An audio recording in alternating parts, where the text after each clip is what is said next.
Hello and welcome back to another Easy Odds football videocast. It's kind of a mix of things. We're heading it, the Community Shield. We're going to have a little couple of Football League tips because obviously the Football League is finally back. Finally takes and center Derby are stage. going to win the Championship and then next season they're going to win the Premiership and then they're going to win the Champions League. All without signing any new players. They don't need any new players. They've got Chris Martin up front and Will Hughes in midfield, absolutely bossing it.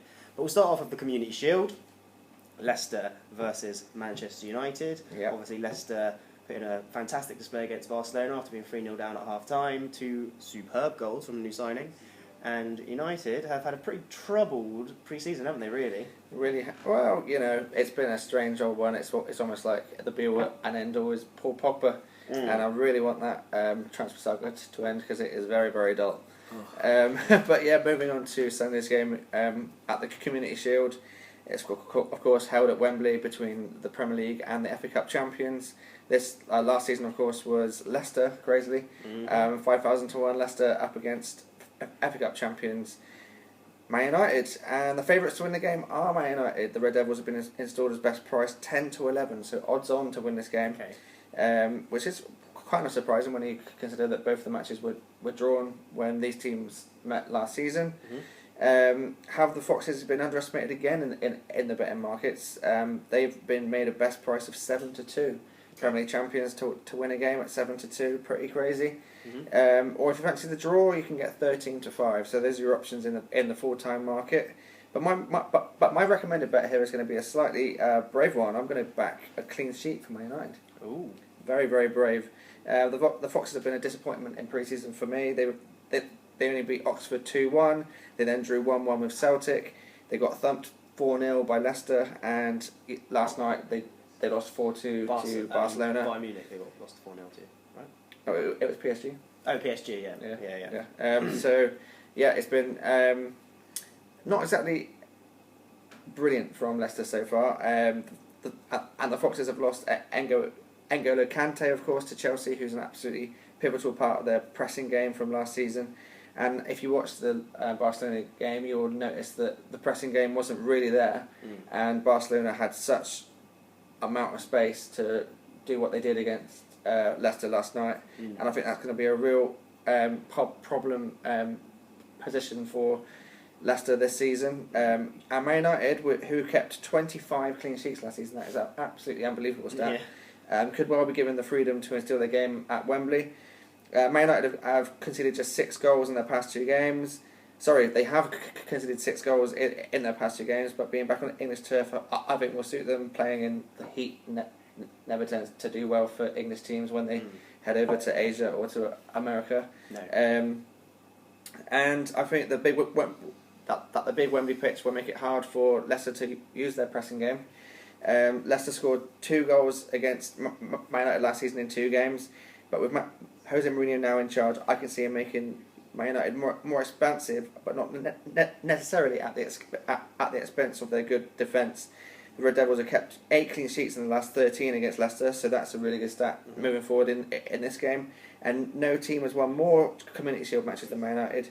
Plus, there's a nice little trend here that there have been 3 clean sheets in the past 3 Community Shield, so a team has won 0 in the last 3, and I can see that possibly happening to Man United here, or even a 0-0 match will win us our bet here as well. So best price 31 to 20. Yes, Musa looked impressive on the counter attack against Barcelona, but I don't think Man United will press forward as much as they did there. They kept a clean sheet against Everton, back on the home soil, yet again another clean sheet at Old Trafford. And I just think that a clean sheet here at 31 to 20 is a better price than backing Man United to win the game at 10 to 11. Yeah, I think you quite possibly could be right there. And my kind of my caveat tip here is always an anytime goal scorer, and going against my own advice here a little bit because of course Leicester could possibly score. I'm not saying that they definitely won't. However, I just fancy that that Man United could sneak a clean sheet. I do think that a decent price here is Wes Morgan. He scored against Man United at Old Trafford last season. Worst price 10 to 11, best price 22 to 1. 10 to 1. 10 to 1, 22 to 1. Yeah, so worst price, 10 to 1. Yeah, you said 10 to 11. Oh, sorry. Imagine that. Yeah. Outrageous price. Absolutely outrageous price. So worst price, 10 to 1. Best price, 22 to 1. So you're actually more than doubling your odds there. And of course, he is a threat at set plays. They've got the likes of Albrighton, Drinkwater, Mahrez, who can all whip a good ball in from set plays, whether it be a corner or a free kick. And he is a threat in the box, as proved at Old Trafford last season. So 22 to 1 there is a really good price, I think. Yeah, 22 to 1 is an absolutely massive price for anyone to score any time, I think. Absolutely. I'd say, apart from maybe Stephen Warnock. Possibly Stephen if Warnock. he was playing in a game. I don't think 22 to 1. If you're the type of person who likes to put a bet on with a new customer offer, BetBright have got a really good one. They've got a new customer here, of course, so you have to be a new customer. If you're a current BetBright customer, you cannot claim this offer. 25 to 1 on a Man United win, or 50 to 1 that Leicester win. That's just ridiculous, isn't it? So if you fancy any of those teams to win this game, open up an account with BetBright and get the absolutely massively enhanced odds. You definitely should have just tipped Man United to win and then be like 25 to 21 1 to winner. 1. 25 to 1 winner, I've done it. Similar to what Leicester need to. I think Leicester. This is a huge game for them. This is their first proper game of the season. If they get thumped, that's going to be relegation. Relegation, yeah. But yeah, not so for Man United. I don't think it's a much bigger game for Leicester. But I don't know. I think Leicester might be able to nick that. Yeah. 1 goal. Where's 1-0. Morgan? Where's Morgan? 22 to 1. 95th minute. Where's Morgan? 30-yard volley. But let's move on to the real interesting games. Real competitive football. The real competitive football, where all the actual kind of football is being played. No one really cares about the Community Shield. It doesn't mean anything, apart from if you want to bet on it. But now we've got Fulham v Newcastle. I mean, this is a Premier League fixture a few years ago, but Fulham have got sold. They got no one. They sold Ross McCormack. Newcastle have bought loads of players. Are they going to walk the Championship this year? Well, there's certainly many people that are backing Newcastle to win the league. I mean, you look at the squad that they've got, and they've got a world-class manager in Rafa Benitez as manager. You've got every right to back them. I would suggest I tip them to win the league in my Championship preview that I did on this channel a few weeks back, and their price has actually dropped since I tipped that, and I can see why, because since then they've actually signed even more players. They signed Kieran Clark and Mo Diame. Mo Diame, of course, was the player that got Hull promoted at Wembley last season, so he was a proven Championship player. Yeah. More players signed like that, the better for Newcastle, in my opinion. Championship experience is key, and I can see them doing really, really well. Starting in this game at Craven Cottage, they've actually been installed favourites here at 21 to 20. I'm surprised that the odds against. That's a good price. It's a decent price, yeah. But if you fancy Fulham to burst the Magpies bubble, their best price 13 to 5, or you can get the draw at 14 to 5. So those are your options in the full-time result market. But my tip is going to be Newcastle to win. I just think that Newcastle are a really good price here. Any time that favourite who in my opinion are going to win the game and quite comfortably are odds against, I always snap the bookies' arm off for it. Yeah. They've also had a really, really good pre-season. They raced into they're actually unbeaten throughout pre-season, Newcastle. They raced into a 3-0 half-time lead last time out against Vitesse Arnhem at home. They managed to lose 2 goals in the second half. They took their foot off the pedal a little bit, but they've scored 17 goals in 5 pre-season games leading into this game, and they've got now Dwight Gale, they've got Ayoze, they've got Mitrovic, obviously not for this game because he's suspended because he's absolutely mental. But they've just got goals flowing for their team. Yeah. There's a lot of confidence about the squad at the moment, which was missing last season. And obviously Benitez is in charge now, and he had all pre-season to get his charges ready for this season, and that can be key as well, because he came into the helm mid-season, so he didn't really have a real chance to make it his squad. No. It was kind of too little too late by the time that he came in. Fulham, on the other hand, had a poor season last year. Their defence was a huge reason for that. They just couldn't keep a clean sheet. They've addressed that in the summer with some good signings at the back, signing Callas from Chelsea, who I really like. But they are up against the best attack in the league on Friday night, in my opinion. The home side had a good pre-season themselves. They beat Crystal Palace 3-1, had a 3-0 win over Brighton, both eye-catching victories. However, Newcastle are just a different breed, I believe, here. I think the quality on the pitch will show, and since those wins, of course, they've actually lost Ross McCormack, who pretty much single-handedly kept them up last season with his goals. Yeah. I looked at both over 2.5 goals and both teams to score, but because both teams have been banging in the goals, the bookies have got those well handicapped, so they are all odds on. So they're 21-20 on a Newcastle win using the Easy Odds service. Of course, there are plenty of bookmakers out there that are offering a shorter price than that, odds on or evens. So make sure that you get the best price available.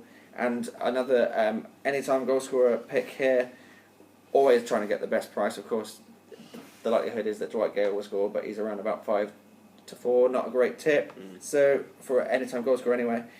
So I'm going to go with Rolando Aarons, the young winger / striker. He's a worst price 3-1, best price 5-1. Really impressive, fast, electric striker / winger who will have plenty of attempts on goal. Yeah. How many ACCAs? 21-20. That is going to be in every ACCA there is in the world. It's slightly difficult because if it was a 3 o'clock game, it would be in every single one. Yeah. But because it's a Friday night, I think some people might leave it out. It's too good to not. I'm going to put it in mine. I might do a whole weekend ACCA from Friday to Sunday with Leicester in it as well. Yeah. Well, let's just hope that they don't let you down. But just like BetBright offering you 50-1 on Leicester or 25-1 on Man United, they're also offering you 25-1 on Newcastle. Okay. They really want your custom because that is a crazy price. So yeah, that's my tip. Newcastle to win at 25. That is just actually the most ridiculous price ever. Okay, next up is QPR versus Leeds. QPR have kind of settled down a little bit with their money spending, and Leeds have turned it up to overdrive. Yeah, absolutely. Yeah, it's been a bit of a flip in the way that these two clubs are starting to operate. The favourites to win the game, though, are QPR. They're the home side. They had an excellent pre-season. They beat the likes of PSV Eindhoven, and they've got home advantage here, of course, which counts for plenty because last season QPR lost just 4 matches at Loftus Road, so their home form was really good. It was their away form that let them down last season. They put Premier League Watford to the sword last weekend in front of their home fans. Leeds, however, had a pre-season full of promise themselves. Gary Monk has obviously taken over as manager, the former Swansea manager. He's made some really good signings, including Kemar Roof from Oxford for $3 million. That's going to be a really good signing. Yeah. Pablo Hernandez, the old Swansea playmaker, that's a strange signing that could go either way.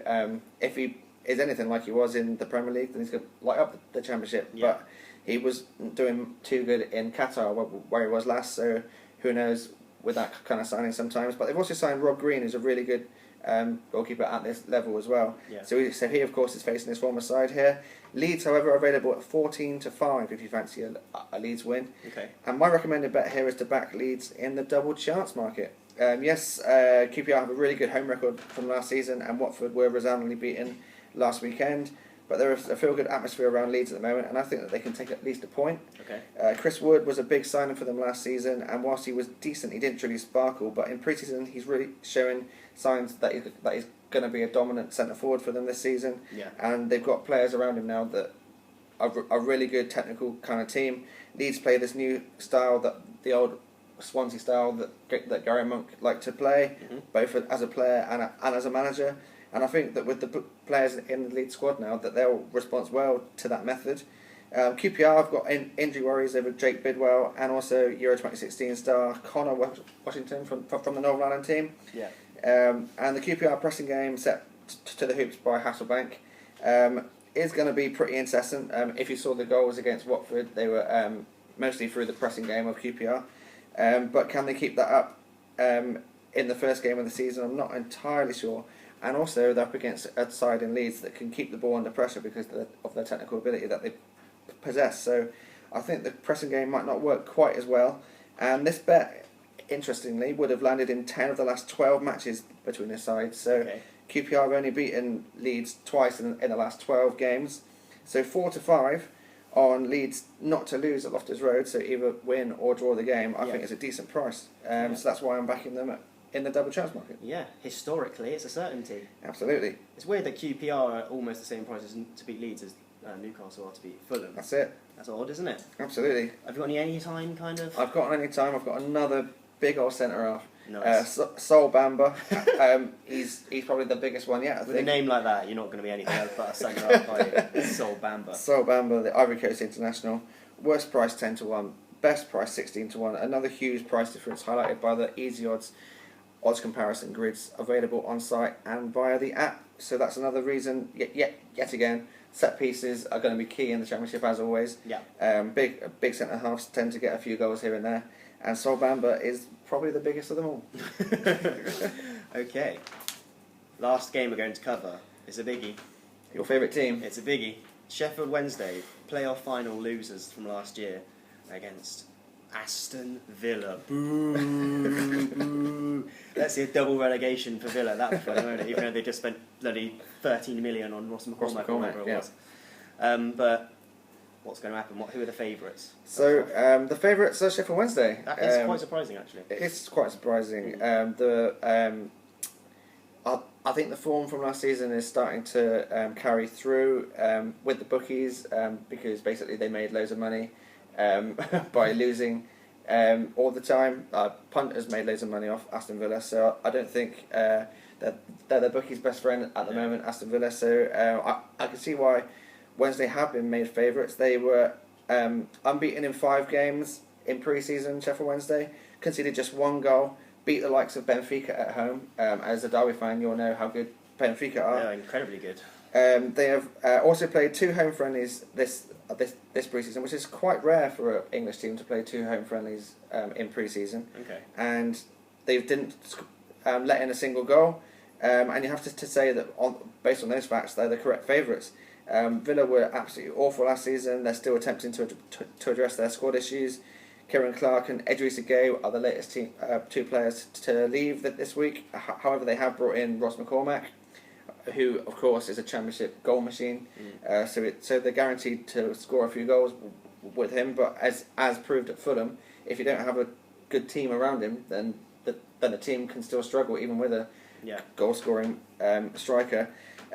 They've drawn with Bristol Rovers. They've lost 3-1 at home to Middlesbrough. So they're certainly a team still in progress, judging by their pre-season form. Whilst Wednesday at the moment seem to be a team set for the new season, and after May's disappointment at Wembley, losing in that playoff final, I just fancy them to get off to a winning start at best price of 5-4. That is actually that's all right price. I think Sheffield Wednesday will win that. Villa have got their heads well and truly down at the moment, haven't they? Yeah, absolutely. Have you got any time? I've got selections? Anytime, and it is an Aston Villa centre half. No, of course it is. No. Big Nathan Baker, who I know plenty about as a Bristol City fan. He was on loan with us last season, so he's got Championship experience. He scored twice in pre-season already, including last weekend against Middlesbrough at Villa Park. Worst price 14-1, best price 18-1. So a goal-scoring centre half there, 18-1. Is my anytime pick there, Nathan Baker. But just a few more stats about reasoning for Sheffield Wednesday to win this game. Owls have finally managed to secure the deals for Alman Abdi and Daniel Pudel, 2 players that they had on loan last season. It did really, really well for them. They've also signed Stephen Fletcher, who was being a bit of a laughingstock in the Premier League. I think he could light up the Championship a little bit. He actually suits the Championship style. A big number. 10 type striker. After the dejection of Wembley last May, they picked themselves up. They've maintained and improved their squad and look set for another decent season. Their defence looks as strong as ever. They lost just twice at home last season and conceded a mere 17 goals in 23 games at home. So playing Villa, whilst they're still undergoing all these massive changes, I think is the best time to be playing Villa early doors. I think around September, October that Villa would have settled and they'll get better and better. But at the start of the season, I think it's the best time to play this Villa team. Yeah, agreed. And Sheffield Wednesday away is going to be one of the hardest matches for all the 23 teams that have to play them. So I think 5-4. They of course drubbed Arsenal in the Capital One Cup last season, so they won't be overawed by the fact that they're playing a big club in Aston Villa. Villa let in 41 goals last season, rate of more than that's just away from home, and that's a rate of more than 2 a game. And of course they let in 3 against Middlesbrough last weekend, so they haven't sorted out the defence yet. Whilst they may have signed Ross McCormack, which could bring them a few more goals. So 5-4 on Sheffield Wednesday, I think is a fair bet. Yeah, I agree. So listen up. This is the accumulator of the weekend. This is the accumulator of the weekend. Let's go back through this. Okay, so we've got Man United to keep a clean sheet in a brave bet, which is 31-20. We're then moving on to Newcastle to win the game against Fulham at Craven Cottage on the Friday night, 21-20. Simples. We're then backing Leeds to not lose against QPR at Loftus Road on the Sunday afternoon. That's the best price of 4-5. Good price. And then finally, we're backing a home win at last, and it's Sheffield Wednesday to beat the irrepressibly poor Aston Villa. I'm only joking, Villa fans. You're going to be fine. But they will struggle against this Sheffield Wednesday team, I think. So that's 5-4 in the final one. That's a nice little Aki. Absolutely. And there will be many more Akis as well for this weekend. We're going to this weekend, we're going to be going Aki crazy. We're going to be Aki crazy. Because everyone seems to love those things. I've just posted top 10 Football League tips for the weekend. So 10 tips from the Football League coupon. If you're into the Football League, just like I am, and I've actually found a tenfold which pays out 4,075 to 1. So if you fancy a pound on that, make sure you check out the top 10 Football League tips on easyodds.com. And bet through it with it for Easy Odds and put us out of business. Don't do that. Anyway, guys, thanks for watching. Remember to subscribe, and there's a little watermark around here somewhere. Download the app. You know the standard things. Download the app. Follow us on Twitter. On Twitter. Follow me on Twitter. Be a friend on Facebook. Be our friend on Facebook. Anyway, thanks Do it for all. watching. Thanks for watching. Be Easy Odds.